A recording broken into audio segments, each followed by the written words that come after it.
चलते हैं बच्चों लेक्चर नंबर 15 पे, जो कि सॉफ्टवेयर आर्किटेक्चर का पार्ट 3 है, जिसमें हम program counter and stack pointer पढ़ेंगे। तो प्रोग्राम काउंटर और स्टैक पॉइंटर भी हमारे प्रोग्रामिंग में काम आते हैं। नॉर्मली हम प्रोग्राम काउंटर और स्टैक पॉइंटर की वैल्यू को मॉडिफाई कर सकते हैं इंस्ट्रक्शन के द्वारा, इसलिए इसको सॉफ्टवेयर आर्किटेक्चर में डाला गया है। ठीक है, तो हम देखते हैं प्रोग्राम काउंटर। प्रोग्राम काउंटर मैंने आपको बताया 16 बिट का रजिस्टर होता है।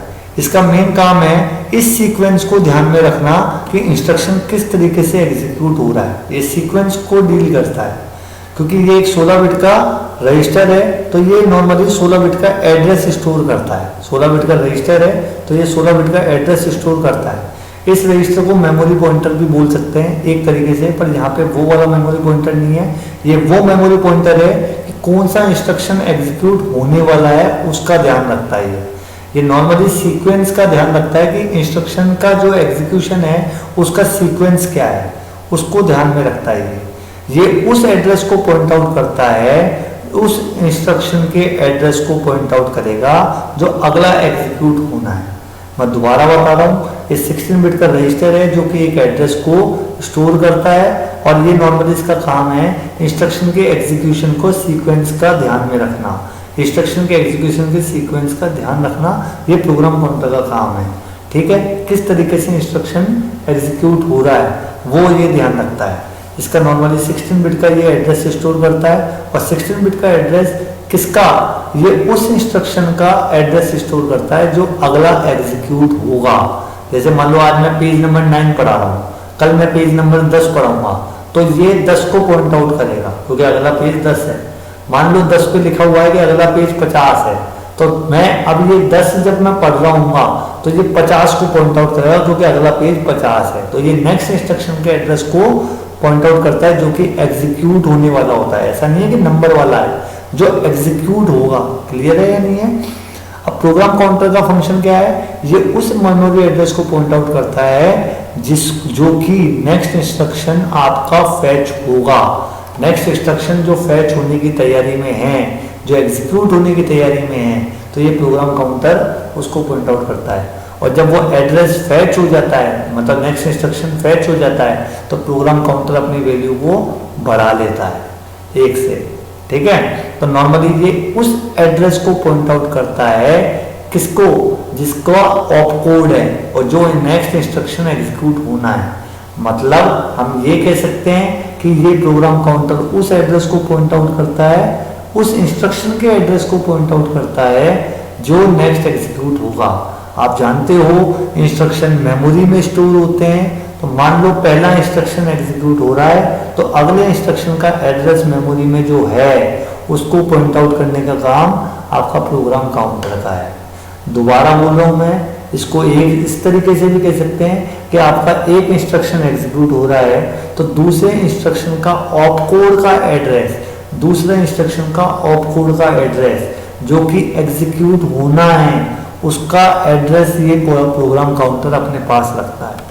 ठीक है, मान लो यूजर कभी कभी प्रोग्रामिंग के जरिए इस प्रोग्राम काउंटर की वैल्यू को चेंज कर सकता है। वो कहते हैं वो कौन से तरीके हैं, कंडीशनल ब्रांचिंग से या program counter HL PCHL instruction से। PCHL क्या करता है, HL के डेटा को PC में डाल देता है। HL के डेटा को PC में डाल दे तो मतलब PC आपने चेंज कर दिया, इसीलिए इसको सॉफ्टवेयर आर्किटेक्चर बोला गया है। ठीक है, अब देखिए आप इस इंस्ट्रक्शन को देखिए, MVI A में 80 है, MVI B में 82 है, दोनों को जोड़ा तो कैरी जनरेट हो गई। अगर कैरी जनरेट हो जाती है तो ये कह रहा है 2070 पे कूद जाए, तो प्रोग्राम काउंटर जब ये इंस्ट्रक्शन एग्जीक्यूट हो रहा होगा, JC 2070 जब एग्जीक्यूट हो रहा होगा तो प्रोग्राम काउंटर 2070 को पॉइंट आउट करेगा। क्यों? क्योंकि कैरी जनरेट हुई है, तो 2070 पे कूदना है, मतलब प्रोग्राम काउंटर का काम क्या है, 2070 वाले एड्रेस को पॉइंट आउट करना। अब इस इंस्ट्रक्शन पे आ जाओ आप, ये कह रहा है MVI A 80, MVI B 82, और ये कह रहा है add B JNC 2070, JNC 2070 jump on non carry. अगर कैरी आपकी जनरेट नहीं होती है, कैरी आपकी जनरेट नहीं होती है तो ये नॉर्मली कह रहा है कि 2070 पे कूद जाओ, अदरवाइज अगला इंस्ट्रक्शन तो हम यहाँ पे कह रहे हैं जंप ऑन नॉन कैरी, पर यहाँ पे तो कैरी जनरेट हुई है, तो कैरी जनरेट हुई है तो मूव सी कोमा डी ये वाला काम करेगा ये। इसने बोला जंप ऑन नॉन कैरी, तब जाके 2070 पे कूदो, पर यहाँ पे कैरी जनरेट हुई है तो मतलब वो कूदेगा तो नहीं, अगला इंस्ट्रक्शन एग्जीक्यूट करेगा और अगले इंस्ट्रक्शन का जो एड्रेस है वो 2008 है। तो मतलब JNC वाला इंस्ट्रक्शन जब एग्जीक्यूट हो रहा होगा तो प्रोग्राम काउंटर 2008 को पॉइंट आउट करेगा, क्योंकि कैरी जनरेट नहीं हुई थी। पर पिछले वाले इंस्ट्रक्शन में कैरी जनरेट हो गई थी तो प्रोग्राम काउंटर ने 2008 अगले इंस्ट्रक्शन का एड्रेस पॉइंट आउट करने के बजाय जो JC था 2070, मतलब jump on 2070 if carry generated ये बोल रहा है, तो 2070 को पॉइंट आउट करेगा प्रोग्राम काउंटर। क्लियर होगी बात। अब आता है स्टैक पॉइंटर। स्टैक पॉइंटर एक 16 बिट का रजिस्टर है जो प्रोसेसर के पास होता है, पर स्टैक एक मेमोरी का पार्ट है। स्टैक एक मेमोरी का पार्ट है जो कि रैम का पार्ट है, और स्टैक पॉइंटर एक प्रोसेसर का पार्ट है। अब स्टैक का नॉर्मली टॉप पार्ट होता है, उस टॉप को पॉइंट करने का काम स्टैक पॉइंटर का है। उस टॉप को पॉइंट करने का काम किसका है? स्टैक पॉइंटर का है। मैं दोबारा बोल रहा हूँ, स्टैक एक मेमोरी का पार्ट है, स्टैक पॉइंटर एक प्रोसेसर का पार्ट है, स्टैक पॉइंटर एक 16 बिट का रजिस्टर है जो कि स्टैक के टॉप को पॉइंट आउट करता है। ठीक है, बात समझ आ गई है नहीं आई? अब बात समझ लीजिए स्टैक का काम क्या है।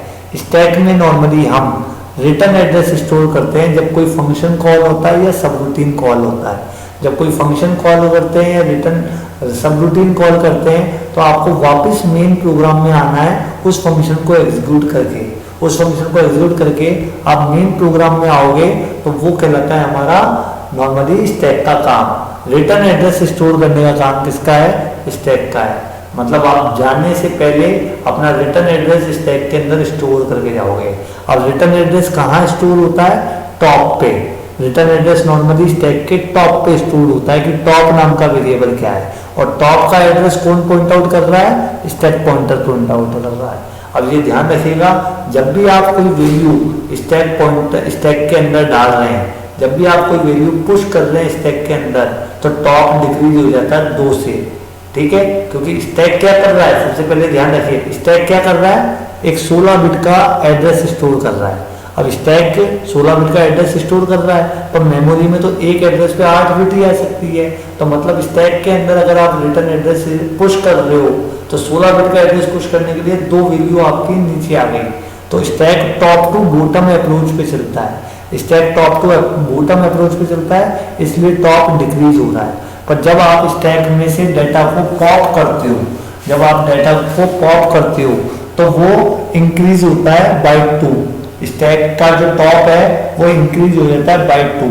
मतलब कहने की बात है, अगर मैं बात करूं कि आपने जो डाटा है नॉर्मली स्टैक में लिया, आपने जैसे सपोज करो आपका रिटर्न एड्रेस था 2070, टॉप आपका ये वाला है, ये टॉप है आपका, तो ये टॉप पे आपका पहला नंबर आएगा, फिर अगला एड्रेस पे दूसरा नंबर आएगा।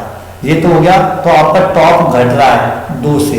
पर अगर आपका पॉप ऑपरेशन हो रहा है पॉप, तो आप जैसे जैसे नंबर निकालोगे टॉप की वैल्यू बढ़ेगी, टॉप ऊपर की तरफ जाएगा, और अगर आप नंबर को डालोगे तो टॉप नीचे की तरफ आएगा।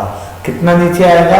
हर रिटर्न एड्रेस स्टोर करने पे टॉप 2 से घटता है ड्यूरिंग पुश, और हर रिटर्न एड्रेस को पॉप करने पे टॉप 2 से बढ़ता है ड्यूरिंग पॉप। क्लियर हो गई? स्टैक का नॉर्मली हम काम कब लेते हैं? जब कोई इंटरप्ट आता है, तो इंटरप्ट का काम करने के लिए हम बाहर चले जाते हैं मेन प्रोग्राम से, और उस काम को कहते हैं interrupt service routine. Interrupt service routine मतलब एक छोटा सा प्रोग्राम जो इंटरप्ट का खुद का है, इंटरप्ट का प्रोग्राम है जो खुद का है। तो हमने मेन प्रोग्राम को छोड़ दिया और उस इंटरप्ट का काम करने चले गए, पर इंटरप्ट का काम करके हम वापस मेन प्रोग्राम में आएंगे तो रिटर्न एड्रेस हमने स्टैक में स्टोर कर दिया था। ठीक है, तो यहाँ पे देखिए आप MBI A 80 है, MBI B 82 है, ऐड B है। अब यहाँ पे एक इंस्ट्रक्शन आ रहा है कॉल। कॉल का मतलब है 2070 पे एक प्रोग्राम है उसको एग्जीक्यूट करिए, ये बोला कॉल। तो कॉल करते टाइम आपने रिटर्न एड्रेस जो था 2008 वो स्टैक के अंदर स्टोर कर दिया। रिटर्न एड्रेस जो था वो आपने स्टैक के अंदर स्टोर कर दिया, और प्रोग्राम काउंटर अब किसको पॉइंट आउट कर रहा है? क्योंकि प्रोग्राम काउंटर कह रहा है कि 2070 पे कूद जाओ, तो स्टैक का जो टॉप है वो नॉर्मली क्या है, स्टैक का जो टॉप है वो आपका उसको पॉइंट आउट करता है जो है। सपोज करिए ये स्टैक है, ये स्टैक है और स्टैक पॉइंटर 2030 को पॉइंट आउट कर रहा है, स्टैक पॉइंटर 2030 को पॉइंट आउट कर रहा है। तो जो आपका रिटर्न एड्रेस है वो 2030 और 2002F पे स्टोर होगा। तो 2030 पे क्या जाएगा, नॉर्मली 2030 पे रिटर्न एड्रेस है 2008, रिटर्न एड्रेस हमारा क्या है 2008। तो 2008 में से सबसे पहले क्या जाएगा हमारा, यहाँ पे जाएगा 20 और फिर जाएगा हमारा 08। अब टॉप आपका कहाँ आ गया, टॉप आपका अब यहाँ आ गया, मतलब स्टैक पॉइंटर अब इसको पॉइंट आउट करेगा। फिर अगला रिटर्न एड्रेस आएगा तो इधर और इधर स्टोर होगा, ठीक है। पर जब पॉप करोगे तो पहले ये 8 बाहर आएगा, फिर 20 बाहर आएगा और स्टैक पॉइंटर अपनी वैल्यू को वापस बढ़ा लेगा। तो स्टैक पॉइंटर एक टॉप को पॉइंट आउट कर रहा है। तो stack pointer is not stack, ये स्टैक पॉइंटर ये भी गलत फहमी निकाल देना कि stack pointer return address hold करता है। स्टैक पॉइंटर रिटर्न एड्रेस नहीं होल्ड करता, स्टैक पॉइंटर आपके स्टैक के टॉप को पॉइंट आउट कर रहा है, उस टॉप पे अपना रिटर्न एड्रेस स्टोर होता है। बात समझ आ गई नहीं आई? स्टैक पॉइंटर एक टॉप को पॉइंट आउट कर रहा है स्टैक के पार्ट को। स्टैक एक रैम का पार्ट है, स्टैक एक रैम का पार्ट है जिसके अंदर टॉप को पॉइंट आउट करने का काम किसका है, स्टैक पॉइंटर का है। और उस स्टैक पॉइंटर के टॉप पे जो कि स्टैक पॉइंटर द्वारा इंडिकेट हो रहा है टॉप, उस टॉप पे रिटर्न एड्रेस स्टोर होता है। एसपी के अंदर रिटर्न एड्रेस स्टोर नहीं होता, ध्यान रखना, ठीक है। तो हम कह सकते हैं stack pointer is a pointer which point the top of the stack eight which return address will be stored, ठीक है। अब आती है मेमोरी मैपिंग। तो हमने देखा बेटा, जैसे कि मैंने आपको बताया था कि 8085 के अंदर जब मैंने किट बताई थी तो फ्रेंड लिखा आया था, फ्रेंड लिखा आया था। अब वो फ्रेंड कहाँ लिखा आ रहा है, तो फ्रेंड लिखा आ रहा है प्रोग्राम के एग्जीक्यूशन की वजह से। तो वो प्रोग्राम कहीं ना कहीं स्टोर है। तो अगर आप किसी प्रोग्राम को परमानेंटली स्टोर करना चाहते हैं तो वो नॉर्मली रोम में स्टोर करोगे। तो रोम का जो पार्ट है वो हमारा 0000 से लेके 3FFF इस वाले पार्ट की जो मेमोरी है वो हमने रोम को दे रखी है।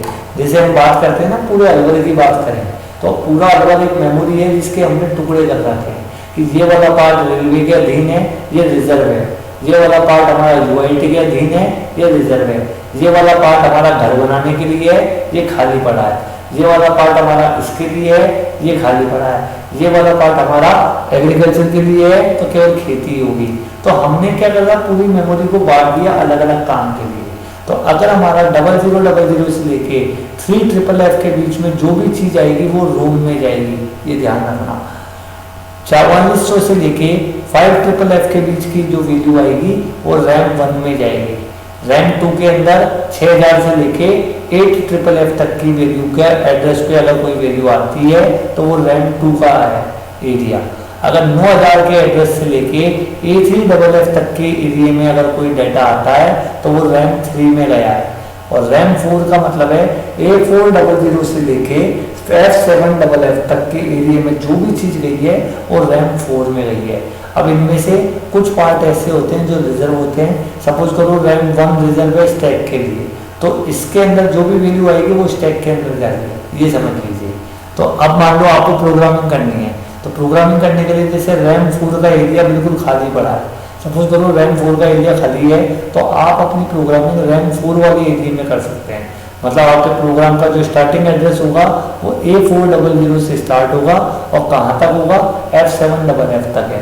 तो हमने मेमोरी के एड्रेस के हिसाब से हमने एरिया बांट दिए जिनके अंदर यूजर अपना काम करता है या कुछ वो स्पेशली रिजर्व्ड होते हैं। जैसे कि 0000 से लेके 3FFF वाली एरिया जो है मेमोरी का वो EPROM को असाइंड है। मतलब इस एड्रेस, अगर एड्रेस बस पे ये वाले एड्रेस आते हैं तो EPROM एक्सेस होगी। अगर एड्रेस बस पे 0000 से लेके 3FFF के बीच की अगर कोई वैल्यू आ रही है तो उस एड्रेस को हम कहेंगे EPROM का एड्रेस। तो EPROM एक्सेस हो रही है। क्लियर होगी बात, ये नहीं हुई? Thank you.